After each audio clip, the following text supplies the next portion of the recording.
स्वागत है आप सबका मार्केट आउटलुक हमारी खास सीरीज में। हमारे साथ जुड़ रहे हैं केडियानोमिक्स के फाउंडर और सीईओ सुशील केडिया साहब। केडिया साहब, पिछले कुछ दिनों में काफ़ी अच्छी खासी पिटाई हुई है, कुछ इंपॉर्टेंट हम्म, अहम लेवल के आसपास आए भी हैं हम। अब बताएं सर, आगे क्या है डायरेक्शन? क्या नई गिरावट की शुरुआत हुई है या बड़े सपोर्ट लेवल पर पहुंचे हैं? निफ्टी बैंक निफ्टी को लेकर क्या है आपका व्यू और क्या है लेवल्स अहम, समझाएं। तो कृपया पीसीआर से अनुरोध है, जी। चार्ट को दिखाएं। हम आपको अपनी एनालिसिस बताएंगे। उस पर ओपिनियन बनाना आपका काम है अनिल जी, हमारा काम तो सिर्फ विश्लेषण देना है। तो ये देखिए, निफ्टी फ्यूचर्स की चार्ट आ गई आवरली टाइम होराइजन पर। और अब ये जिस तरह का एक्सट्रीम ओवरसोल्ड जोन है, आप मोमेंटम का कैलकुलेशन हम आरएसआई से करते हैं, आप किसी भी चीज से करो। अब हमारा जो बेस्ट केस गैस वर्क है, all forecast is a guesswork, some stop loss. तो बेस्ट केस गैस वर्क है, देखिए आवरली चार्ट पे एक रिवर्सल हो गया। अब यहाँ बाई ट्रेड हमारा आ गया है। और जो बहुत बड़ी तेजी हो जाएगी कि धारणा को फिलहाल थोड़े समय के लिए पोस्टपोन कर रहे हैं। मुझे लगता है कि एक बार हम वापस 24,600 तक जाके फिर से करंट लेवल्स को रिट्रेस करें। और क्या पता उसके बाद जो हमारा बड़ी तेजी का 27,000 का व्यू है, वो शायद उसके बाद मटेरियलाइज होगा। ये देखिए इस तरह से, जो कि उसको भी हम पोस्टपोन कर रहे हैं, उसको हम पोस्टपोन कर रहे हैं। तो फिलहाल अभी सारी नजरें टिकी है इस बात पर कि निफ्टी एक बार दोबारा 24,700 तक चली जाए और बैंक निफ्टी इसी प्रकार वापस करीब करीब 52,हजार 780 90 तक चली जाए और फिर एक बार दोबारा से करंट लेवल्स को रिट्रेस करेंगे। ये 1,000 पॉइंट ऊपर, वापस 1,000 पॉइंट नीचे, इतनी भी हमें 2 राउंड ट्रेडिंग करने की है। लंबा व्यू, जो बड़ा व्यू था, उसको हम थोड़ा पोस्टपोन कर रहे हैं। ओके। अब ये बताएं सर कि किन लेवल्स के नीचे अगर फिसल जाए बाजार फिर से तो मानेंगे कि कमजोरी बढ़ने वाली है? किस लेवल के ऊपर आ जाए तो आप ये कहेंगे कि ये जो 23,400 500 के आसपास जो बॉटम बना है, अब ये आसानी से टूटेगा नहीं और उसके पहले हम अच्छी मजबूती देखेंगे? तो वो दो लेवल दोनों तरफ के चाहिए।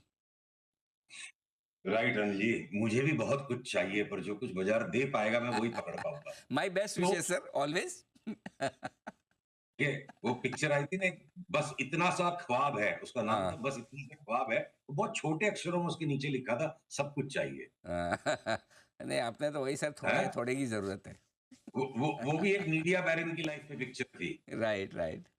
जी। तो देखिए, जो ऐसा है, जो जवाब बाजार मुझे दे पाएगा और जिसके ऊपर में मैं जितना मैं पकड़ पाऊंगा, जो आज का लो है, तो हमारा स्टॉप लॉस हो गया 1,000 पॉइंट की तेजी के व्यू के लिए। अब उसके बाद वो टूट जाएगा तो बेचेंगे क्या? नहीं, बेचेंगे नहीं।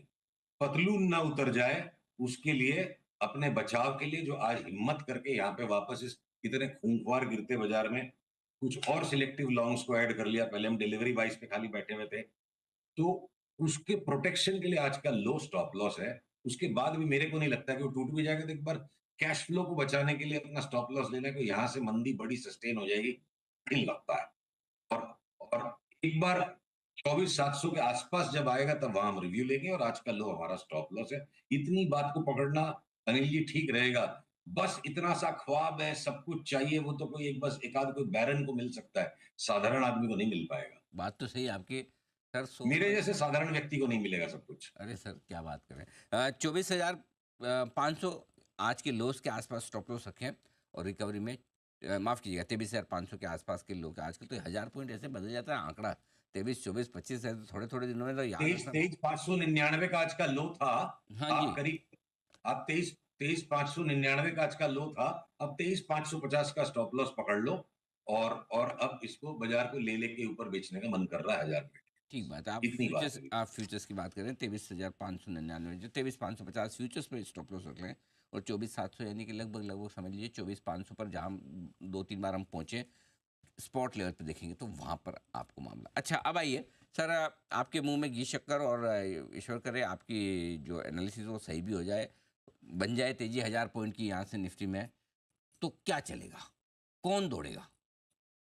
देखिए, जो स्टॉक्स में जो बाई के पैटर्न्स बनना शुरू हुए थे पर ट्रिगर नहीं हुए थे, तो वो ट्रिगर्स के अंदर वही लिस्ट है। अब उनके ट्रिगर्स जैसे जैसे भाव नीचे सरक गए, नीचे आ गए, तो हमारी बाई लिस्ट में और सेल लिस्ट में कोई परिवर्तन नहीं है। अगर हमें बाजार में मंदी करनी होगी तो हम अपोलो हॉस्पिटल बेचेंगे फॉर एग्जांपल, चाहे निफ्टी कहीं चली जाए। और अगर हमें बाई के सौदे बनाने हैं तो लिस्ट वही है, टाटा मोटर्स, ओएनजीसी, आपके ऑटो के अंदर टाटा मोटर्स, ऑयल में ओएनजीसी, टेलीकॉम के अंदर में तीनों स्टॉक्स, भारती, वोडाफोन और इंडस टावर। एफएमसीजी में जो हमें लीवर से थोड़ा परहेज था कि लीवर को छोड़ के बाकी सब ले लो। अब इस चटनी पिसाई में लीवर भी पिस पिसा के रेडी हो गया बिल्कुल। कि आप टमाटो सॉस के साथ ये हरी चटनी लीवर की भी साथ में डाल लो प्लेट में, कोई प्रॉब्लम नहीं। एफएमसीजी में जो जी में आए ले लो। वो डाबर जैसे आतंकवादी चाट को भी ले लो, डाबर की चाट आतंक मचा देती है। तो आतंकवादी चाट जो है ना डाबर की, एक झटके में 150-200 पॉइंट वो 20-25% दोनों साइड उछल जाती है। डाबर भी लेने लायक हो गया, इंटायर एफएमसीजी लेने लायक हो गया। ठीक है, कंज्यूमर स्पेस में एशियन पेंट्स में हादसा चल रहा है, पर बर्जर पेंट्स की चार्ट कोई मंदी करके यहाँ से कमा लेगा ऐसा नहीं लगता है। घूम फिर के अगर उसमें भी ऊपर के भाव दिखने लग जाएंगे तो वापस उसको हम पकड़ेंगे। तो आईटी स्टॉक्स के अंदर अब टीसीएस की भी चार्ट जो है ना पूरी तरह से कुट पिट के छिट के कुटाई पिटाई खा के रेडी हो गई है अमंग्स द लार्ज आईटीज। वो भी हम लेंगे। इन्फोसिस और विप्रो पे अभी भी परहेज रहेगा। बाकी के जो मझोले आईटी है सारे के सारे, इंक्लूडिंग एक सट्टा नहीं बोलोगे आप, इसको एक पंट बोलोगे कि अचानक स्पर्ट आ जाएगा, बिरला सॉफ्ट भी ले सकते हैं। तो अनिल जी बहुत ही सिलेक्टिव स्टॉक्स, जैसे कोई ये अपोलो हॉस्पिटल है या आपके वो मेट्रोपोलिस हो गया या डॉक्टर लाल पैथ लैब्स हो गया या कुछ फार्मा के लार्ज कैप्स हो गए, उनमें अगर कहीं कोई हिम्मत करके शॉर्ट कर भी लेंगे तो कर लेंगे। बाकी सारे बाजार ने ना इंडेक्स बहुत ज्यादा नहीं घटी है, इंडिविजुअल बहुत सारे स्टॉक्स ने मतलब अच्छा कचुम्बर बना दिया है। तो यहाँ से मोरलेस बाई के ही नाम ज्यादा है। तो खरीदारी करने का मौका ज़्यादा, लेकिन पिछले कुछ मिनटों में एकदम तेज गिरावट आई है दीप। 100 पॉइंट निकला है निफ्टी। 23,675 का हाई बनाकर 23,575 पे है स्पॉट लेवल। और बैंक निफ्टी 200 पॉइंट घटा है, 50,560 का हाई बनाकर 50,270 के आसपास आता दिख रहा है। तो करीबन उतार चढ़ाव आज लगातार है, बना हुआ है, ऐसा नहीं कि कम होता दिख रहा है। शॉर्ट करने के लिए कोई अच्छे कैंडिडेट आपको लगता है, या अभी रिकवरी का इंतजार करें और फिर बेचें? ज्यादा संख्या में स्टॉक्स यहाँ से बढ़ जाएंगे अचानक, चाहे वो भले टेक्निकल खाली रैली हो जाए, 1000 पॉइंट बढ़ के वापस 1000 घटेंगे। और अगर हम शॉर्ट करेंगे तो आज की तारीख में हम अपोलो हॉस्पिटल को अपनी शॉर्ट सेलिंग लिस्ट पे लेके बैठे हैं। अगर उसमें नीचे के लेवल बनते चले गए, टूटने लग गया भाव, तो अपोलो हॉस्पिटल एक नया शॉर्ट ऐड कर सकते हैं। बाद बाकी कोई ओवरसोल्ड बाजार है और वो कबीरदास जी की बार बार लाइन दिमाग में घूमती है, दुर्बल को न सताइए, जाकी मोटी हाय, बिना जीव के श्वास ले लो भस्म हो ही जाए। यहाँ बेचते के साथ 300 में निफ्टी बढ़ जाएगी तो क्या करेंगे। अच्छा, लोग गोल्ड खरीदना चाहते हैं इस करेक्शन में, क्योंकि आपको तो पता ही है इंडिया में सबको खरीदना है। 80,000 हो हाँ, तो भी खरीदना है, 70 और 60 और कोई भी भाव खरीदना ही है सबको, बेचना तो किसी को होता नहीं है। तो कहाँ खरीदें?